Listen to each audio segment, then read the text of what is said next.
From my blood come the prince that was promised, and his will be the song of ice and fire. The entity that destroyed House Targaryen was not a rival house. It was not a rebellion. It was a pathogen of the mind. It was a prophecy. The prophecy did not fail House Targaryen. House Targaryen failed the prophecy. They tried to wear it like a crown, and the weight of it snapped their necks. To understand how this ideological virus infected the Targaryen bloodline, we must begin at the epicenter of the infection, King Viserys I. In the prevailing narrative of House of the Dragon, Viserys is often framed as a well-meaning, peaceful king who tragically fails to prevent a civil war. He is viewed as a man of deep sentiment, burdened by the cosmic secret of Aegon's dream. He believes his daughter, Rhaenyra, is the key to this prophecy, and he passes the burden of the Song of Ice and Fire down to her. Consider the context in which Viserys names Rhaenyra his heir. He does not do it out of a sudden, progressive awakening regarding gender roles in Westeros. He does it out of profound, crushing guilt over the brutal death of his wife, Aemma Arryn, and out of a desperate need to block his volatile brother, Daemon, from the throne. Viserys weaponizes Aegon's dream to validate his emotional choice.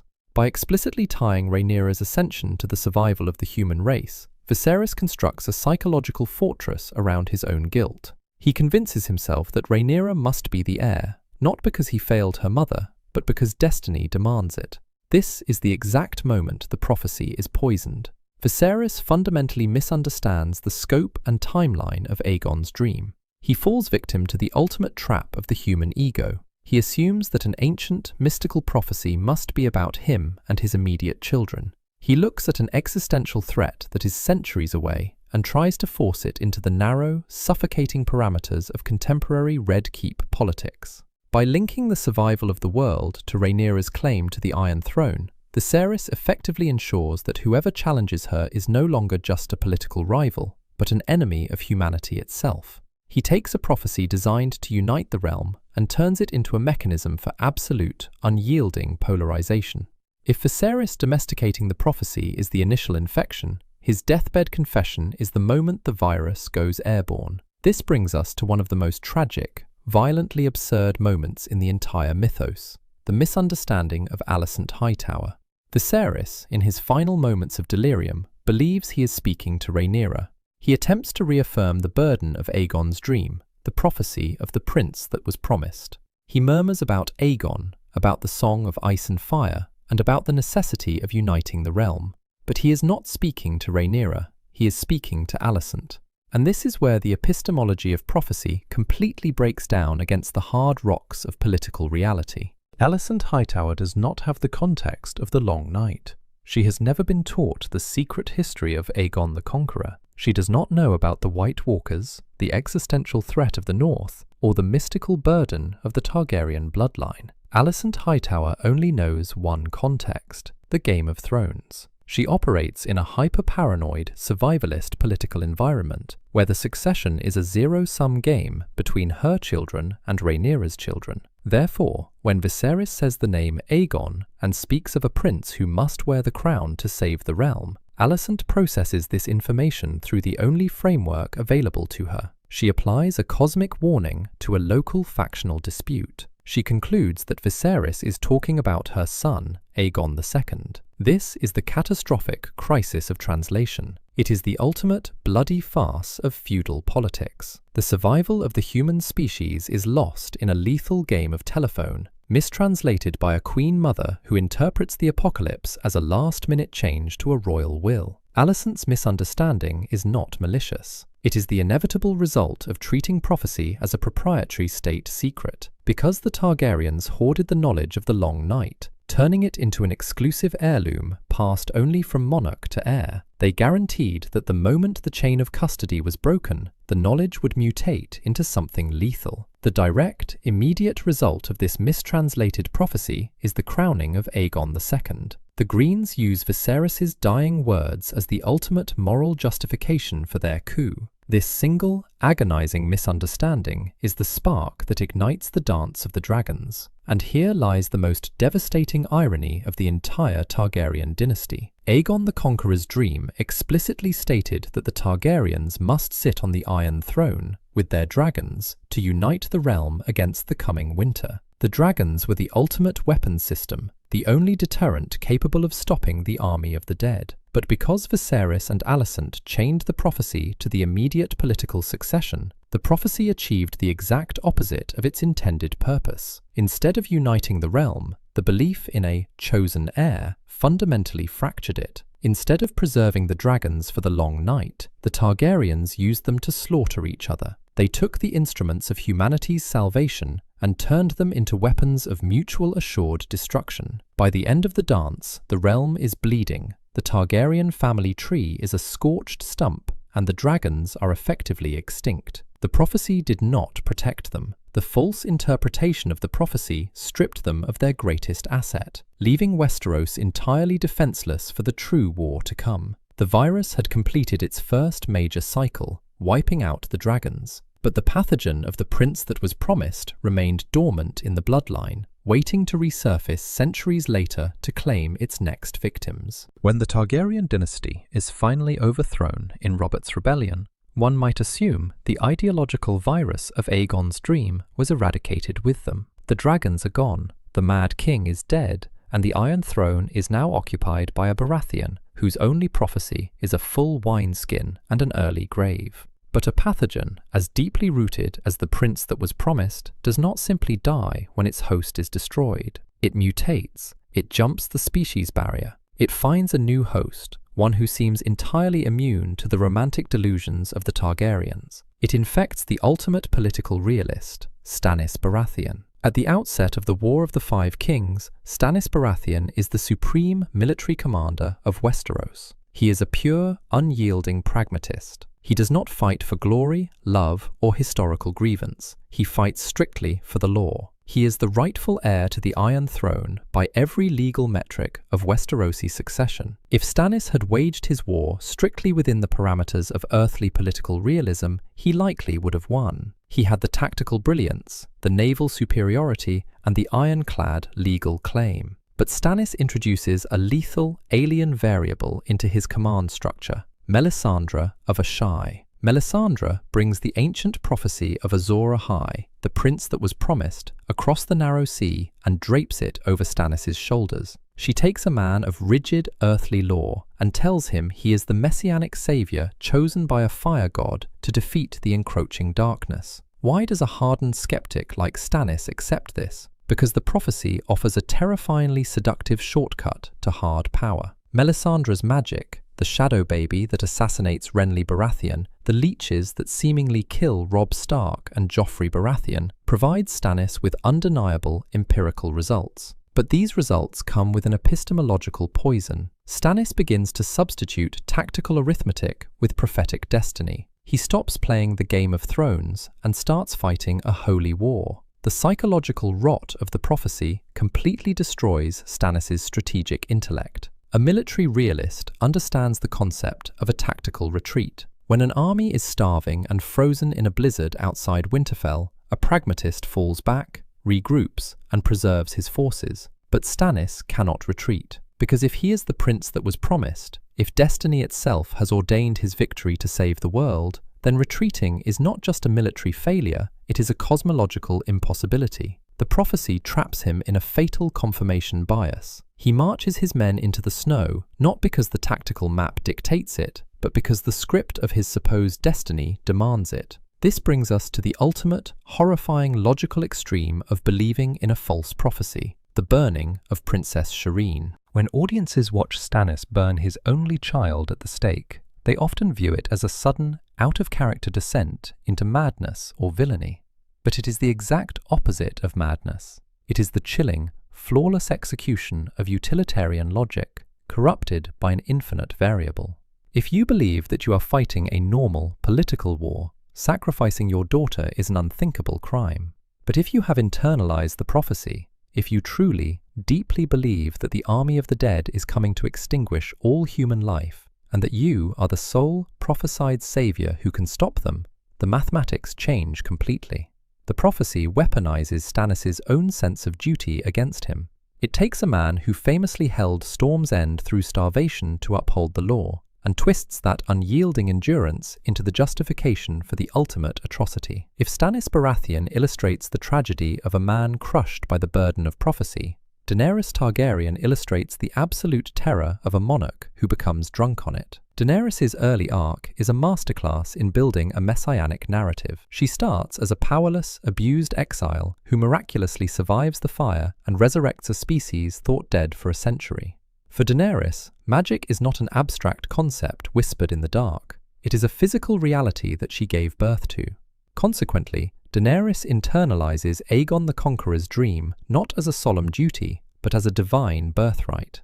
She is the unburnt, the breaker of chains, the mother of dragons. She does not just believe she is destined to rule, she believes she is the literal, physical manifestation of destiny itself. This is where the virus reaches its terminal, most destructive stage. The danger of Daenerys is not that she inherited the Targaryen coin flip of genetic madness. To dismiss her final actions as mere biological insanity is lazy analysis. Her destruction is entirely ideological. It is the inevitable result of a savior complex married to weapons of mass destruction. When a political leader believes they are executing the will of destiny, they lose the capacity for self-reflection. In a standard political conflict, your enemies are rivals with competing interests. You negotiate with them, you compromise with them, or you defeat them and integrate them. But if you believe you are the prophesied savior sent to break the wheel and deliver the world from darkness, then anyone who opposes you is not a political rival. They are an obstacle to utopia. They are an agent of the old, corrupt world. And therefore, they do not deserve negotiation. They deserve annihilation. The prophecy strips Daenerys of the ability to govern through anything other than absolute submission. Aegon's dream was specific. The prince that was promised must unite the realm to fight the coming cold. But Daenerys, isolated by her own mythos and paranoid from the loss of her allies, fatally conflates two entirely different concepts: unification and conquest. She believes that uniting the realm means subjugating it under her total, unquestioned authority. When she arrives at King's Landing, she is confronted with a reality that fundamentally contradicts her messianic self-image. The people of Westeros do not view her as a savior. They view her as a foreign invader, bringing Dothraki screamers and fire-breathing monsters to their shores. Cersei Lannister has successfully weaponized the populace's fear against her. For Daenerys, this rejection is not a political setback. It is an epistemological crisis. The prophecy dictated that she was the chosen one. Her destiny was to be loved and to save them. If they refuse to be saved by her, they are rejecting destiny itself. When Daenerys ignores the bells of surrender and commands Drogon to burn the streets of King's Landing, she is not experiencing a sudden bout of Targaryen madness. She is executing the grim, logical conclusion of her own prophetic entitlement. She looks down at the city and decides that if the current population is too corrupt, too fearful, or too loyal to the wheel to accept their prophesied savior, then they must be purged. She burns 1 million innocent people not out of insanity, but out of a twisted, messianic belief that she is purifying the world to build her utopia upon the ashes. Viserys tried to domesticate the prophecy. Stannis was mathematically crushed by it. Daenerys weaponized it to commit genocide. The Targaryen obsession with Aegon's dream took a warning about the apocalypse and turned it into the very mechanism that burned their world down. But the ultimate tragedy, the most profound irony of George R.R. Martin's entire narrative, is that the prophecy itself was never actually wrong. Aegon the Conqueror's dream was not a lie. The Song of Ice and Fire was not a myth. It was a 100% mathematically correct warning. The White Walkers did return, the Long Night did fall, and the realm was united by a prince of Targaryen blood. The prophecy never failed. The fatal error of the Targaryen dynasty was assuming the prophecy had anything to do with the Iron Throne. To understand the ultimate irony of House Targaryen, we must examine the only character who successfully executed Aegon's dream. We must analyze the man whose true, hidden name was Aegon Targaryen, but who saved the world precisely because he never knew it. We must examine Jon Snow. When Ned Stark claimed Jon as his bastard and hid his true parentage, he was executing a brilliant, albeit accidental, masterstroke of political conditioning. Ned didn't just protect Jon's physical body from Robert Baratheon's warhammers, he protected Jon's mind from the Targaryen ego. Jon grew up believing he was the lowest rung of the aristocratic ladder. He was a bastard, entitled to nothing. He was barred from inheriting lands, holding titles, or continuing a legacy. Because he was stripped of all political entitlement, he was completely immune to the savior complex that destroyed Daenerys. Jon did not look at Westeros and see a kingdom that belonged to him by divine right.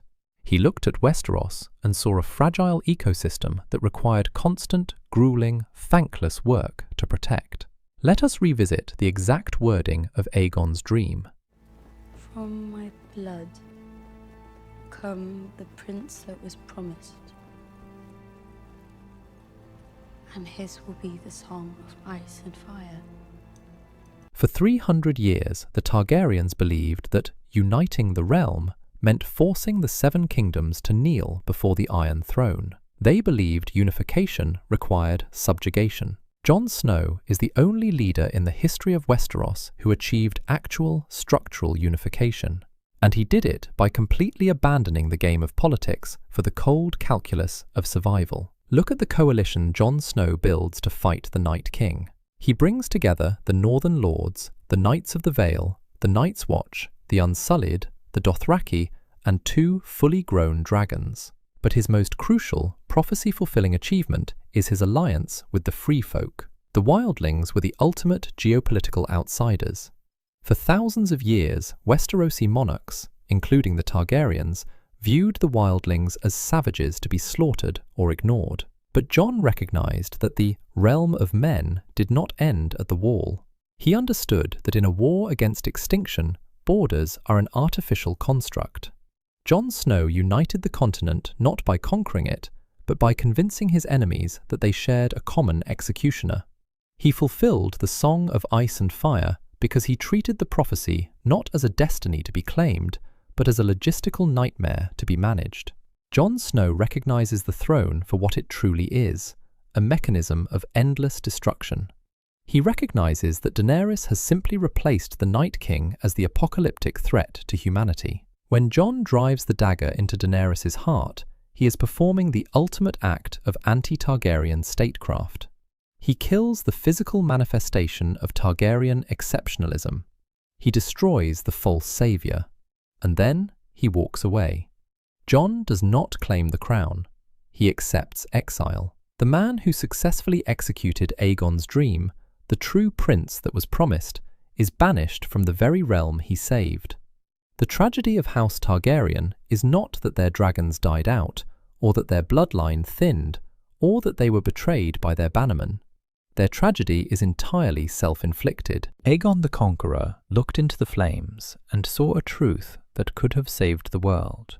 But he wrapped that truth in the banners of his own house. He tied the survival of humanity to the perpetuation of his own bloodline.